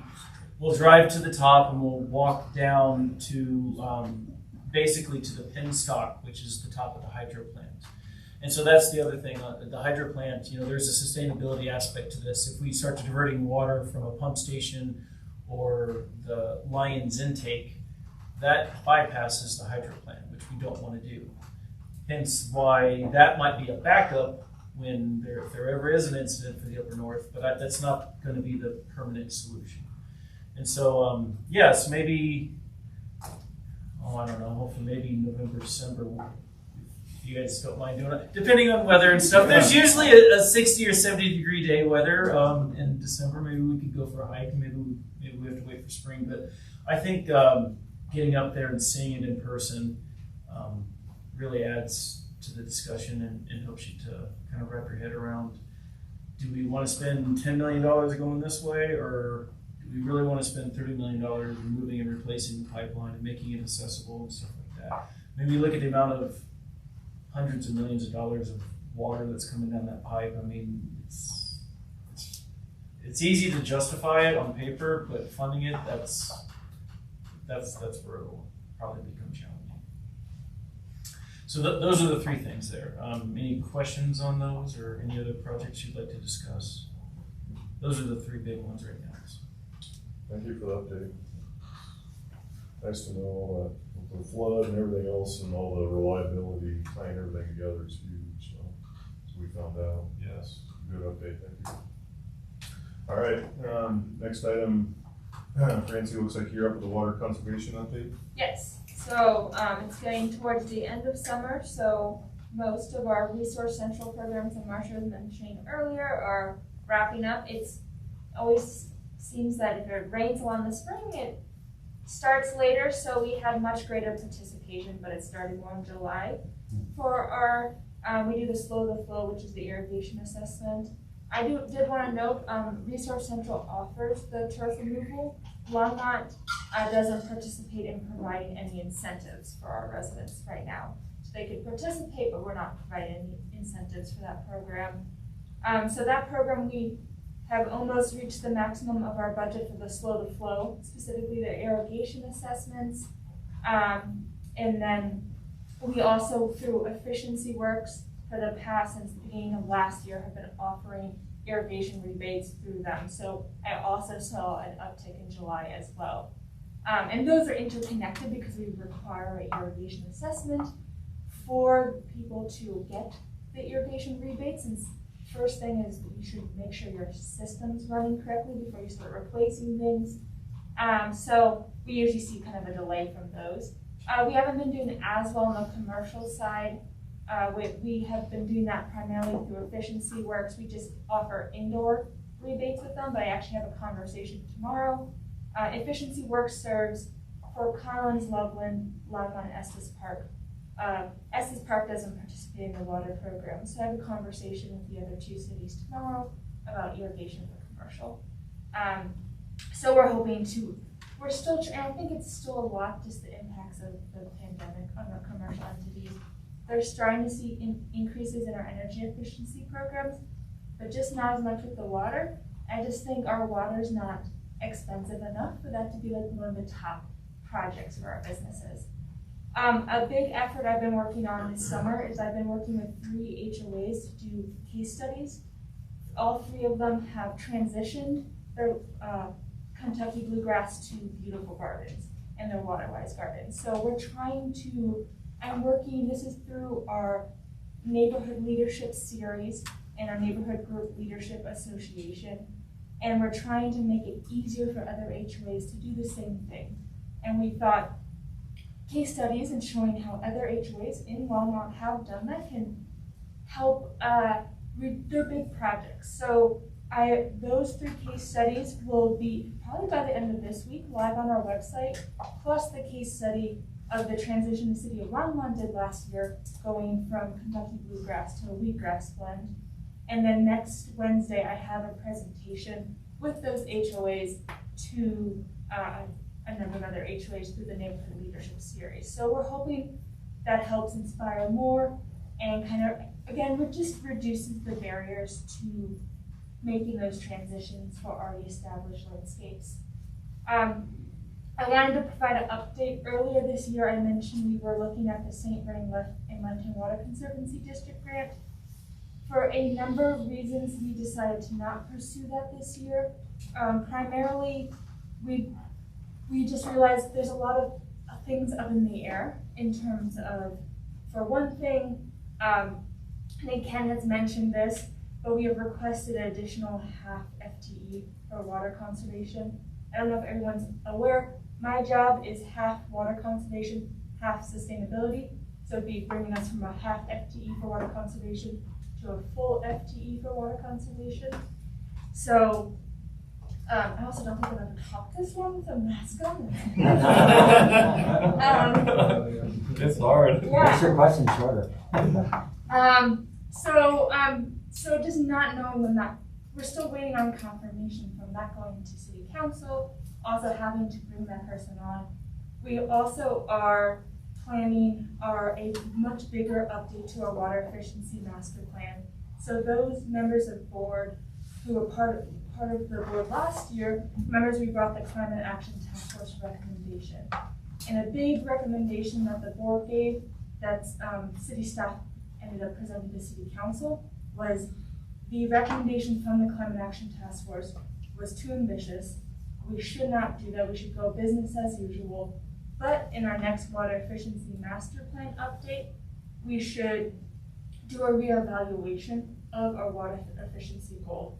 So to do that, we are going to start that process next year. So we're going to start our current proposal that we'll propose to city council is take next year and propose different water efficiency goals including our current one, which is 10% of our future water supply by build out, which whatever that term is called now, and then have city council decide on what keep our current goal, have a new goal, and then from that we'll spend 2023 then updating our water efficiency master plan.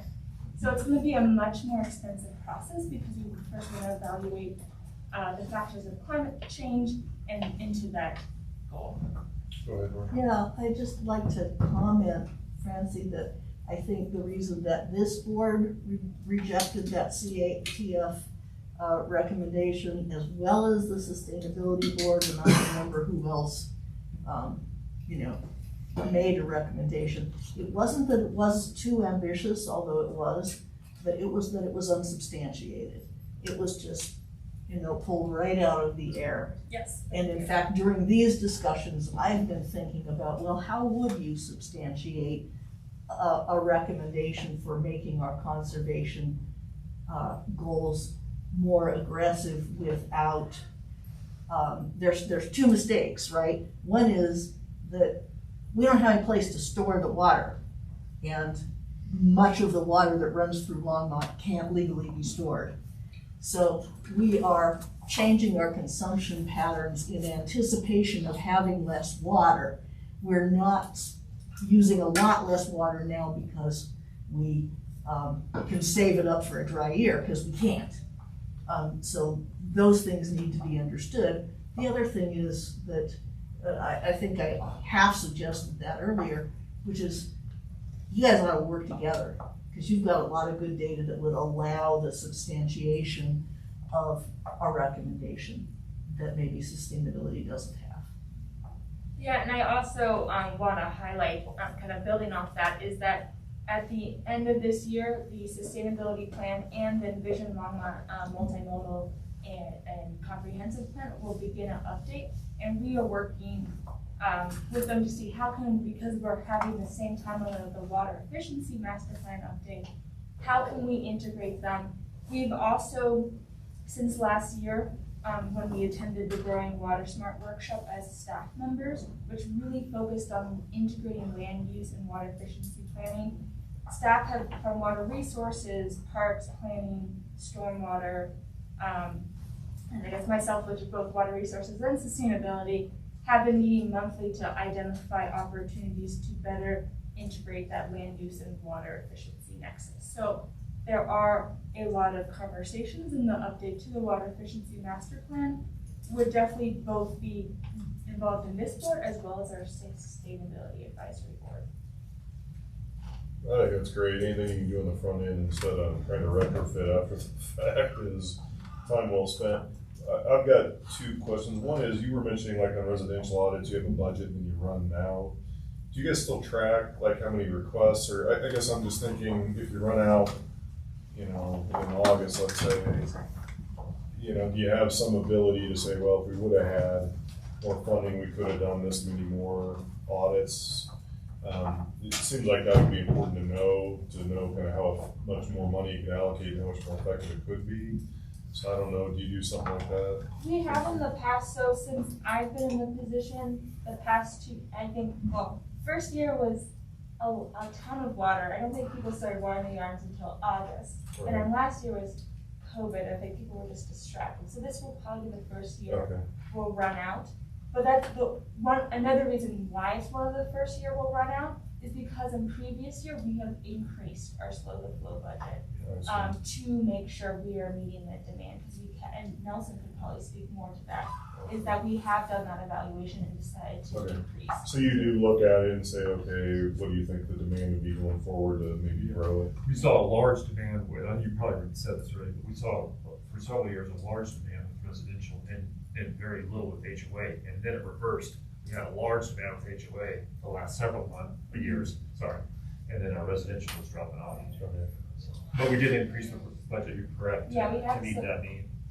The only other thing you may be aware of is the Northern District has grant funding for the, like, especially the HOA product or projects, if there needs to be funding, anyway, just so that they know if they don't have the money in their budget, they could apply for a grant when they have part of the design and then maybe implement it using the Northern District funding, so. Yeah, one of our case studies used the Northern Great. funding, and we've been continuing, so we have opportunities, we push for Northern, as well as we have the neighborhood improvement program, as well as a new sustainable neighborhood solutions, and I've been trying to work with our neighborhood resources staff, if in the future also can we have because these projects are more expensive, can we direct some of our water conservation budget to have specific shoreline transition? Okay. Because it's great that Northern Water, there's a lot of opportunities, but there's also a lot of, there's a lot of grant opportunities, but there's also a lot of project opportunities. Right. And they're expensive. Well, it's a big bang for your buck. Yeah. That's great. Well, thanks for the update. Any other questions or comments? Awesome. Well, thank you, Francie. So, this was bugging me. Build out has been replaced with Planning Horizon. That's your new. It was driving me crazy. Duly noted. I'll probably forget next meeting. I have it written down. I won't forget. All right. So with that, we're on item 10, which is item. Oh, sorry. One last thing, if you want to follow me here. Water Resources staff is gonna offer a raw water tour. You were asking about that for this fall. We didn't do it last year for obvious reasons. And we're limiting it this year to staff and Waterboard. Now, some staff has already, or Waterboard's already been on it. I think we have about 3 staff members right now that are gonna go. Limited staff too as well. Yeah, so we're trying to keep it to probably 1 vehicle, and Nelson and Ken will be kind of helping with that. If you're interested in participating in that, you can just let Heather know, and then she'll coordinate for that. It'll be September 10th, so it's Friday, September 10th is the date that's already been selected, and it typically goes from about 8 to 2 or 3 o'clock. Heather, you can withdraw me from that based on the calendar. Sorry about that. Okay, no worries. Yeah. Same here. Oh, Oh, no. Were you going to both, Kevin? Was that? No, I don't feel. Okay. Sorry. So, Did you mean Yeah. and so, Thomas, yeah, I'll okay. have to look. Probably some Fridays.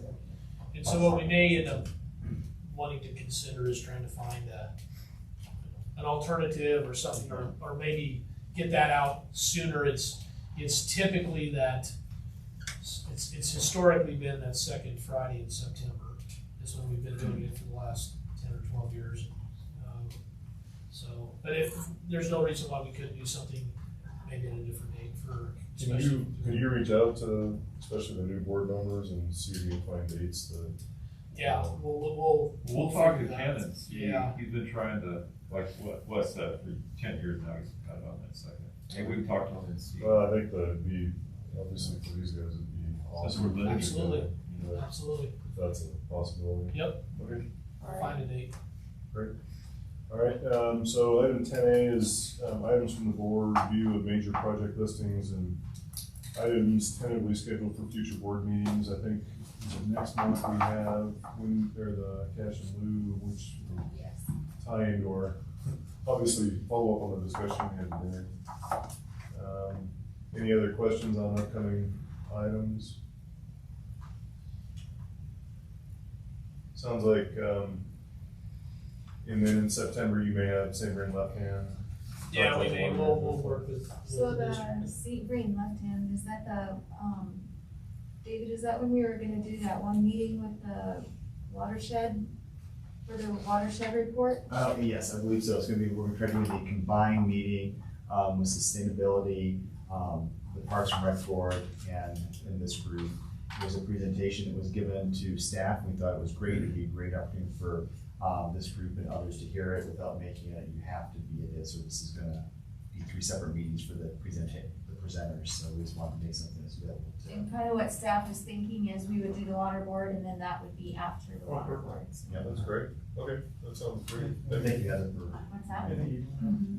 Okay, awesome. Any other questions on items? Okay, wonderful. So item 11A is informational items and waterboard correspondence. I think, as Wes alluded to, the main item in there is the, when you get permanent project or Chimney Hollow bonds were issued.